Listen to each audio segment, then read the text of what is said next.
All rise.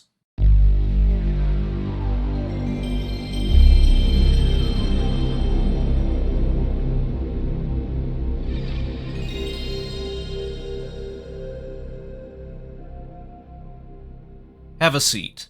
That is, have a seat in the driver's seat.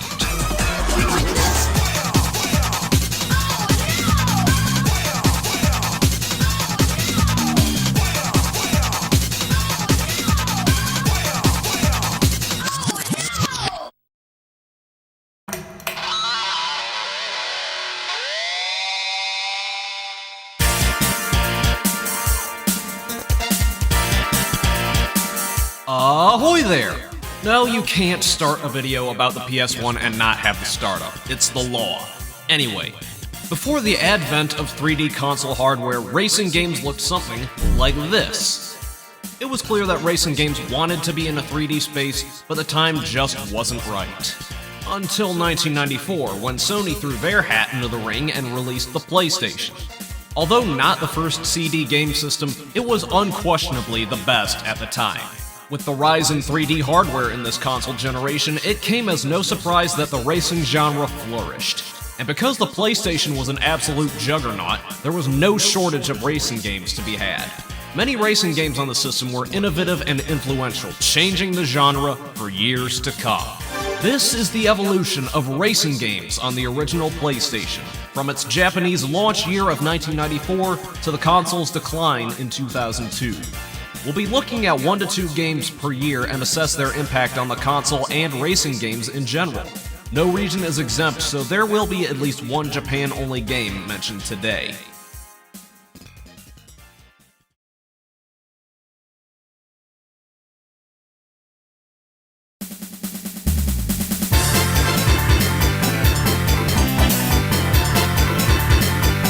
Right at the console's Japanese launch in 1994, it's Ridge Racer! The port of the Namco arcade game was launched with the console in all regions, and boy did this game impress in 1994. This was way back when graphics and gameplay of arcade games were considered far superior to any home console. With Ridge Racer, the arcade came home. It's not a perfect translation of the arcade game since it looks slightly different and runs at half the frame rate, but this was as close as it got to arcade perfection at the time. This port was one of the reasons that arcades started to fall off going into the 2000s. As the first PlayStation racing game and the first PlayStation game period, it starts with an initial loading screen that allowed you to play a condensed version of Galaxian as everything was loaded into memory. Namco would actually patent this load screen minigame and use it all the way up to the 7th console generation. Once the game finished loading, you picked from one of a small handful of unlicensed cars and choose one of 3 tracks on the same track layout. Then it's off to the races. Driving is somewhat tricky because it doesn't support analog control, unless you had the Neji-Con. But it's easy to get the hang of, and you'll find yourself drifting around corners like the Drift King Keiichi Tsuchiya. The music is pulled from the arcade and delivers the gift of gabber music.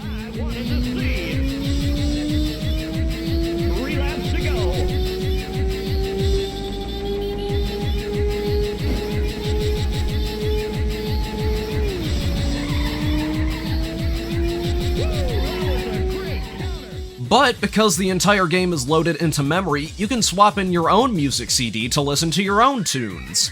Ridge Racer set a great first impression as the first PS1 game and the first racing game on the console.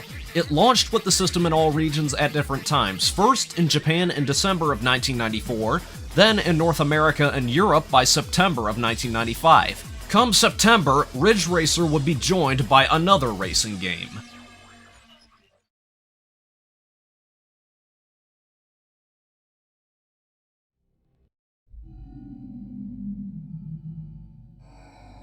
In 1995, a British game studio known as Psygnosis was 2 years off of being acquired by Sony in the lead-up to the PS1. The Liverpudlian studio's first game for the PS1 would be a racing game that was also a big middle finger to the establishment. Enter Wipeout.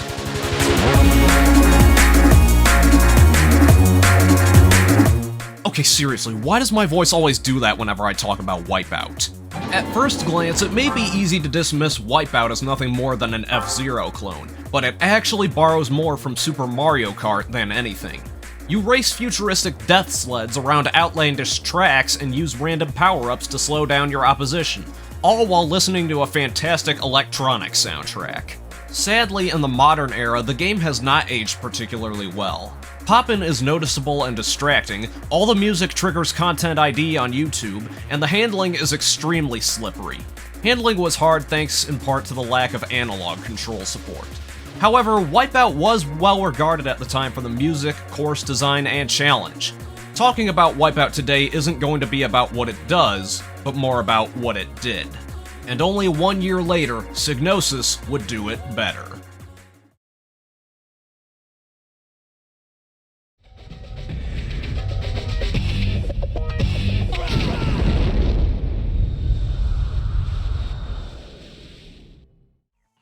This is Wipeout XL, aka Wipeout 2097, released in 1996, just 1 year after the first game. Whereas the original game was Cold Comfort, XL was a fire starter. Psygnosis took everything they learned from the first game and made it better. The loose handling was tightened up, the graphics were slightly more detailed, and the music became stuff of legends. In addition to the in-house music from the last game, several electronic musicians like The Prodigy and the Chemical Brothers put their music into the game, boosting the F the Establishment feel by 200%. This was music for the Jilted generation.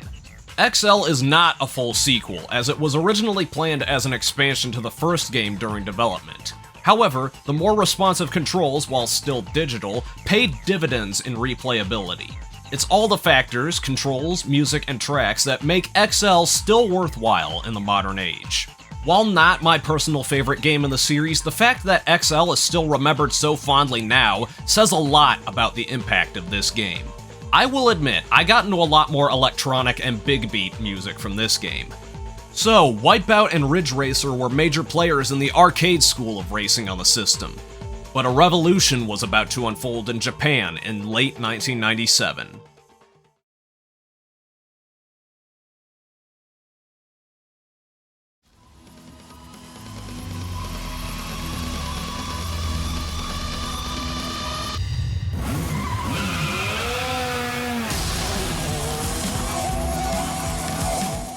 This is Gran Turismo, the great granddaddy of console sim racing. The pet project of one Kazunori Yamauchi, Gran Turismo was born out of Kaz's love for the automobile and desire to drive as many real cars as possible in digital form. With development spanning 5 years and the team at Polyphony Digital trapping themselves in the office a la Super Smash Bros. Melee, they somehow managed to jam around 140 fully licensed cars onto a single CD. But the big hook of Gran Turismo wasn't just its car roster, it was the simulation mode. Players started from the bottom of the motorsport ladder, clawing their way up from economy cars to purpose-built racing machines. It introduced the idea of getting licensed to enter races, for better or worse, as well as buying faster cars or upgrading existing ones with realistic performance upgrades. Despite the original GT priding itself on being the real driving simulator, the first game's driving model is a modified version of the one used in the MotorTune Grand Prix games. However, proper braking techniques and racing lines were key to winning races in both MotorTune and Gran Turismo, just like real racing. Gran Turismo was a smash hit, which actually took Polyphony by surprise.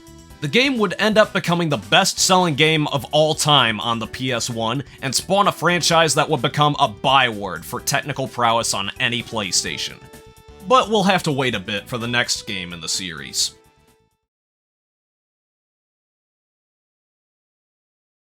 In 1998, we take a detour back to arcade racing and the magnum opus of one of the most beloved arcade racers ever.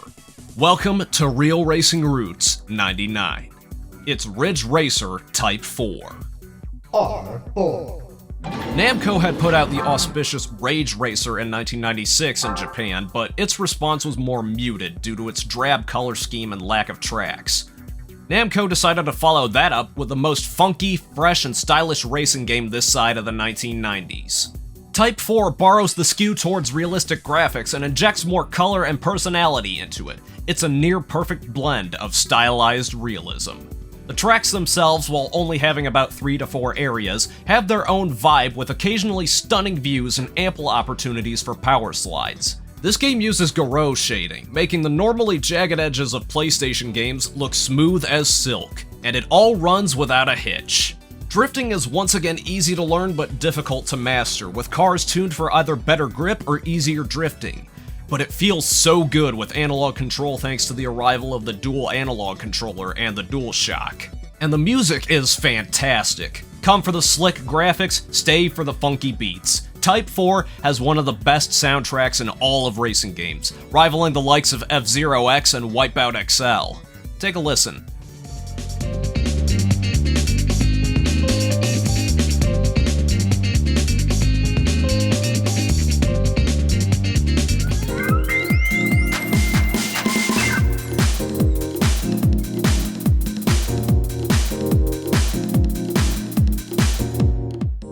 Ridge Racer Type 4 is not just one of the best Ridge Racer games, it's hands down one of the best arcade-style racing games ever made. Sadly, it was drowned out by Gran Turismo in the long run.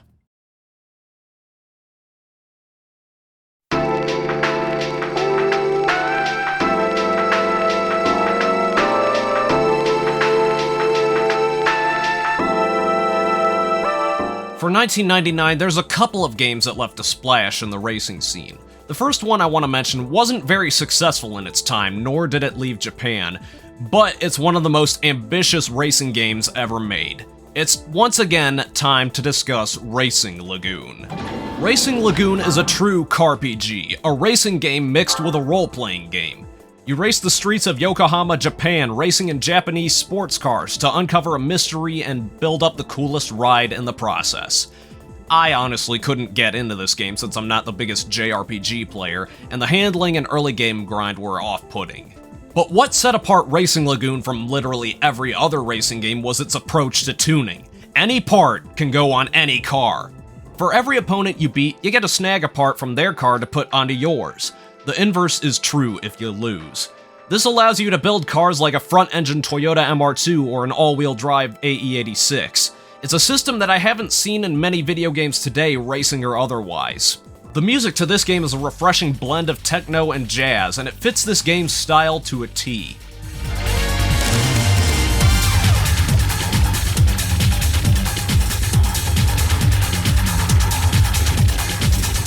It was composed by Noriko Matsueda and Takahito Iguchi, who would also compose for The Bouncer and Final Fantasy X-2.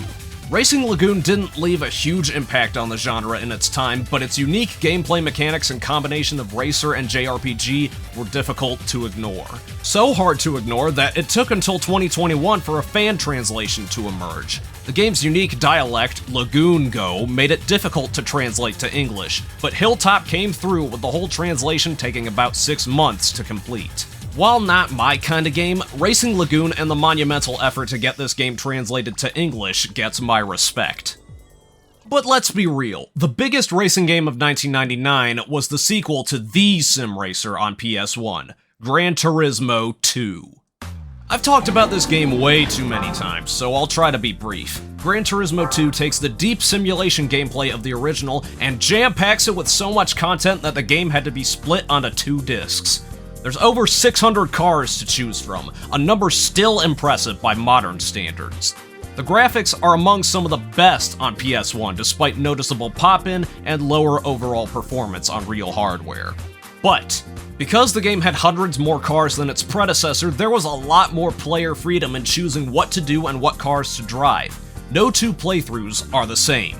GT2 is also infamous for being a rushed product, with bugs, glitches, and cut content being prominent.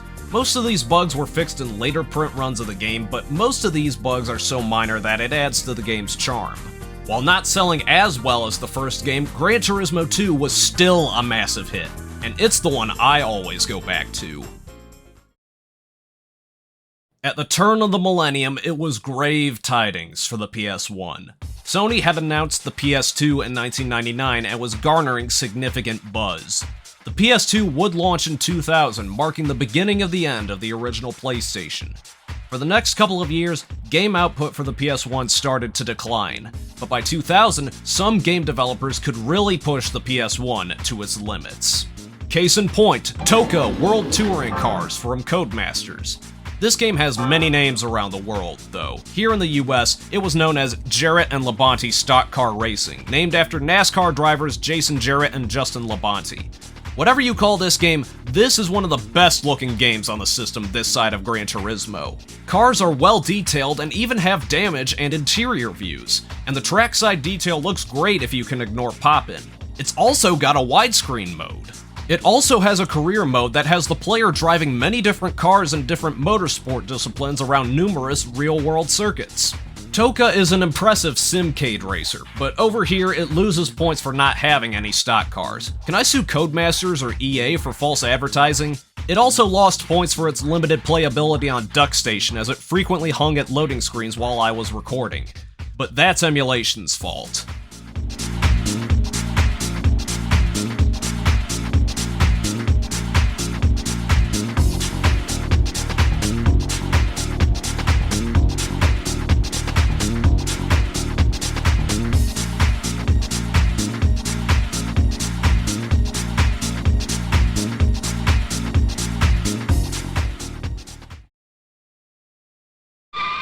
RC to go! Then there's RC to Go from Acclaim and Taito. It seems like Acclaim had a monopoly on RC racing games in the late 90s with games like Revolt. I say this because Acclaim held the rights to this Taito arcade port, which Acclaim sold off after the company went bust. History aside, this is a port of an arcade game featuring Kyosho RC cars, most of which are based on real cars, but some are more zany and distinctly Japanese. What's most impressive about this game is the high frame rate.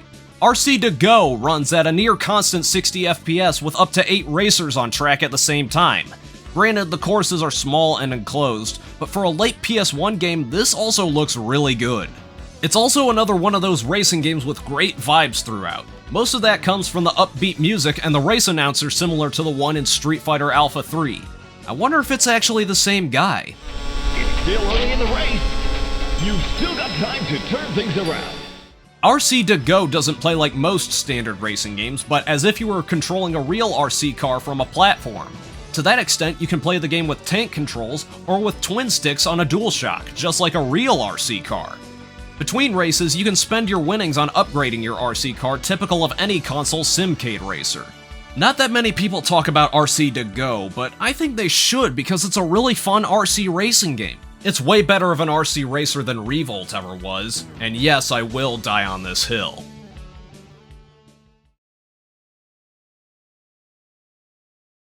When we get to 2001, not only do we see a noticeable decline in game quantity, we also see a steep decrease in game quality, at least in terms of the racing genre. Because in 2001, we got crap like IHRA Drag Racing from Bethesda. Yes, the same Bethesda who would bring the Elder Scrolls 3 Morrowind to market 1 year later. Anyway, IHRA Drag Racing is just like the Elder Scrolls, in which it allows you to run your own drag racing career by buying cars and driving in a straight line. Unlike the Elder Scrolls, you can only pick from a selection of 6 real-life drag strips in North America, including one in my home state of Michigan. But no matter where you go, it takes over 10 seconds to load in a race that'll be over in roughly the same time. Then you're treated to ugly visuals, poor performance, and twitchy controls. The music is half decent, but wasted due to the short length of races. Because this is a drag racing game, there's not a lot of depth. Between races, you save up money to buy better cars or upgrade your current car, but also have to foot repair bills when you crash into the walls. This quote-unquote career mode is as much depth as you're going to get.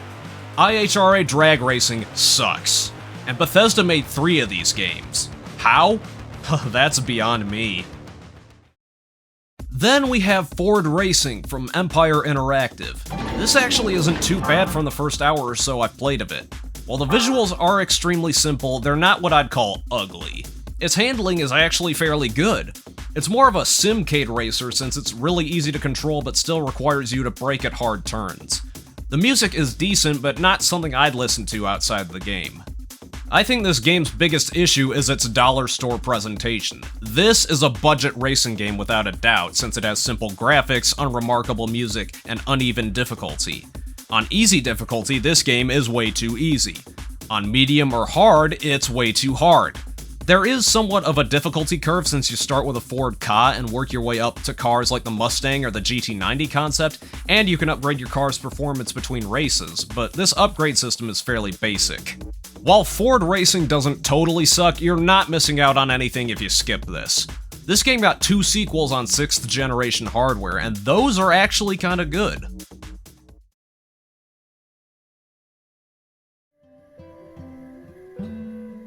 "2002 is what I like to call the point of no return for PS1. By 2002, all the major 6th generation consoles were on the market, with the older systems being abandoned. What this means for PS1 racing games is that we've hit rock bottom, because 2002 saw the release of Hooters Road Trip from Ubisoft. It's not only a terrible idea for a racing game, but it's also a terrible racing game. So bad, in fact, you know what, screw it. We're biting the bullet. So, what you're about to see is my first time playing this game. My expectations going into this game are low, but if we ignore the tacked on Hooters branding, it surely can't be that bad, right? Oh, Jesus Christ, censor that. The handling is comparable to that of a Genki racing game, in which it feels extremely disjointed in the chase camera, but much more manageable in the bumper camera. The chase camera is one of the worst in any racing game. You know how Gran Turismo's chase cameras are too stiff? Well, this game's chase camera is too loose. The way this game looks is also crappy. I don't just mean because of the Hooters license, but because there's just no style to this game. It's very generic and uninspired. And that all makes sense because this is based on a generic PC racing game called Freewheelin' USA. To me, it's nothing more than a dollar store cruisin' USA. Audio is generic butt rock, but I cranked it down because I have no clue if it'll trigger Content ID. I mean, it did for that IHRA game a while back. But the biggest issue I have with this game is, unsurprisingly, the Hooters license. I don't think I could ever play a game all about owls. Wait, it's not about owls?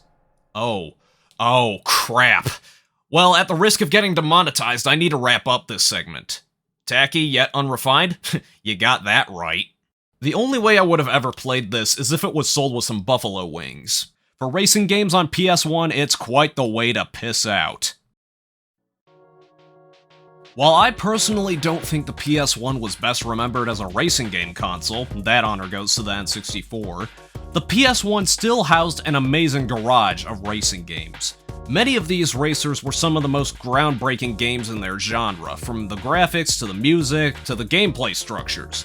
Without the PS1, the sim racing niche would be almost non-existent on console. And really, I've only scratched the surface of the racing genre on the system. There were many other great racing games on PS1, including Crash Team Racing, Sledstorm, Wipeout 3, Motorhead, Roll Cage, Need for Speed High Stakes, Colin McRae Rally, Chocobo Racing, Rage Racer, Jet Moto, V-Rally, NASCAR Rumble, and many more. The racing genre on PS1 got off to a strong start and plateaued at the turn of the millennium, with Gran Turismo and Ridge Racer being the frontrunners. And then, unsurprisingly, the genre took a nosedive as developers moved to the PS2, and then we start scraping the bottom of the barrel. So it goes when developers jump ship. Anyway, what memories do you have of racing games on the PlayStation? And what racing games for the PS1 do you like that I may or may not have mentioned here? Drop a comment. Until next time, please also drop all Hooters Road Trip related inquiries in the nearest circular file, because I will not touch that game with a 10-foot pole.